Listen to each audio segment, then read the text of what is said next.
If you've been with me since the beginning of the course, you will have heard me make mention of paragraph styles and their close cousins, character styles and object styles.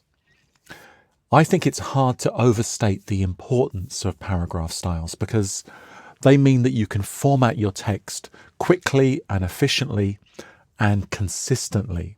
Consistency equals professionalism equals better design. And using paragraph styles is going to make your document so much easier to edit. And that's going to increase your creativity because you'll feel liberated to experiment and explore with different style options. So here we have a simple example of a 2-column document that is formatted using styles. And if I double click into the text, you can see we have H1, H2, and body text. On the next page, we have the same text, all in basic paragraph. So I'm going to recreate this from scratch. The first thing I want to do, having pressed W to see my non-printing hidden characters, which are turned on at the bottom of the type menu, which shows me that there are all these extra paragraph marks that I want to get rid of. So I'll come to the edit menu, find change. I have this story selected and multiple return to single return. Change all. They're gone. Now I'll select the text, all of the text. I can clearly see where the hierarchy is here. I don't need to worry about obscuring that with what I'm about to do next. It's a simple document. I can see what needs to become a first level head, what needs to become a second level head. So I'm going to apply formatting to all of the text. And the font that I want to use is TISA Pro Regular, leading value of 13, size of 12. I'll now come and capture that as a paragraph style. Notice that I have apply style to selection selected, so the style now gets applied back to the selected text. Now it's just a matter of formatting the exceptions. I'll begin with the first level head. This I'll make bigger, increase its leading, change its weight, and I would like this head to straddle the 2 columns so that the text in column 2 begins at the same level as the text in column 1. That will require span columns, there we go, and I'll also add in some space after that. 13 points. 13 points is effectively my single line space. Okay, and then having applied all the formats to the text locally, I'll now come and give that a style name, H1, apply style to selection is checked. So for my H2, because I want my H2 to look pretty much like my H1, but just be smaller, I'll start by applying H1 to it. But I need to remove the span columns. That's not appropriate here. So I'm going to say single column, and I will change its size and its leading. Now I removed those extra paragraph marks that were creating the paragraph spacing.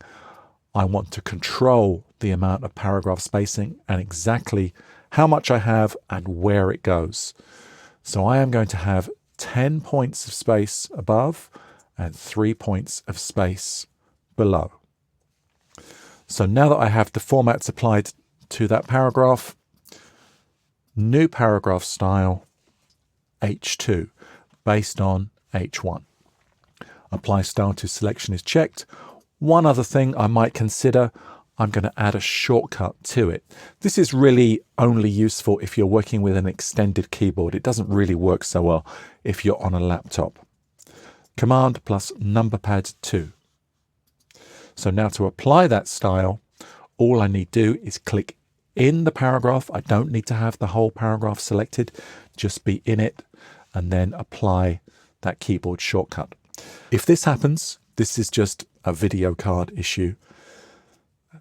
And if I cause my screen to redraw by changing the view size, the problem will go away. So I can just move around the document, applying that style as necessary.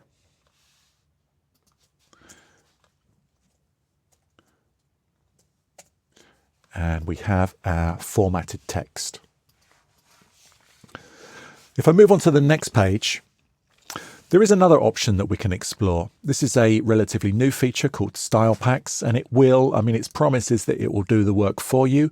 I'm not a big fan. I think you should learn how to do it the quote unquote correct way. But, let's look at it, see if we can make it work for us. So if you have your text formatted locally, but in a consistent way. So what I mean by that is that somebody has made all of these second level heads in bold and the same size.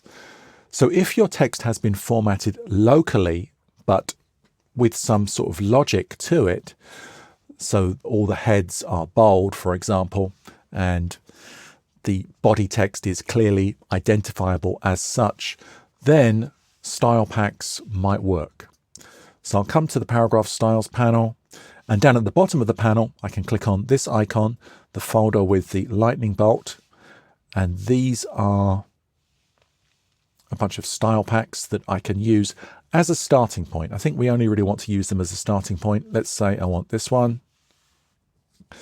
Now it's almost inevitably going to choose fonts that I don't have installed. So there will be a bit of a time lag while those fonts are activated from Adobe Fonts. And you can see at top right, my background tasks are working hard to activate those fonts. Whether or not they'll get there in time, I'm not sure. But most importantly, what it has done is create styles, applied them consistently. We can now just go and change what the definition of those styles is.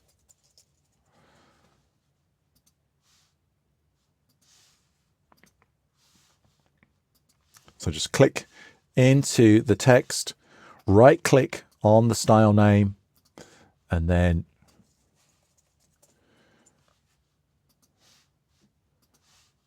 change its formats. And of course, the other thing I need to do here is, once again, I need to remove those extra paragraph marks. Multiple return to single return. We never want these empty paragraph marks just lying around. They will trip you up at some point. All right, moving along, let's look at a way to approach your creation of styles using the based on feature. You saw me use it in the previous example. You can create a parent-child relationship with your styles. That has benefits. It also could cause problems if you're unaware of it. So it's a good idea to know what you're doing here, to do this consciously. So let me come to I have a style group already created called Based On, and I'll apply text to everything there. And then that's head 1, and that's head 2, and that is head 3. So when I created head 2, I said base that on head 1. And when I created head 3, I said base that on head 2. You get the idea. So that means that if I go and edit the parent, if I go and edit head 1, those styles that are based on it will also be affected. So if I change the color of head 1, that is going to change the color of heads 2 and 3 as well. If I were to change the size of head 1, that would not affect head 2 and head 3 because that is a property which we have made independent. But other than that, anything that we do to head 1 is going to affect its offspring styles. So we saw based on, but beneath that, there's another option that you can employ when you create your styles, and that's called next style. If your text is such that you can predict what style of paragraph should come next, you can set this up in the formatting so that when you come to apply the formats, you can apply multiple formats with a single click. Here's what I mean. If I duplicate this text frame, I'm going to select it with the selection tool, hold down Option or Alt and the Shift key, drag away from it, and then I'll come and restore everything to being the basic paragraph. Now, if we look at these styles, they're in the folder called One Click. We have Head 1. If we look at its definition, Head 1, the next style is Intro, which is this. And for Intro, the next style is Byline. And after Byline, the next style is Body Drop Cap. And after Body Drop Cap, the next style is Body. So long as we can predict that as the sequence, I can select this text, and then I can come to the first style in the sequence, which is H1. Right click on that and then choose Apply H1, then Next Style. And we get all of those formats in one go. Now, I've used it there to apply formats to 1, 2, 3, 4, 5 different paragraphs.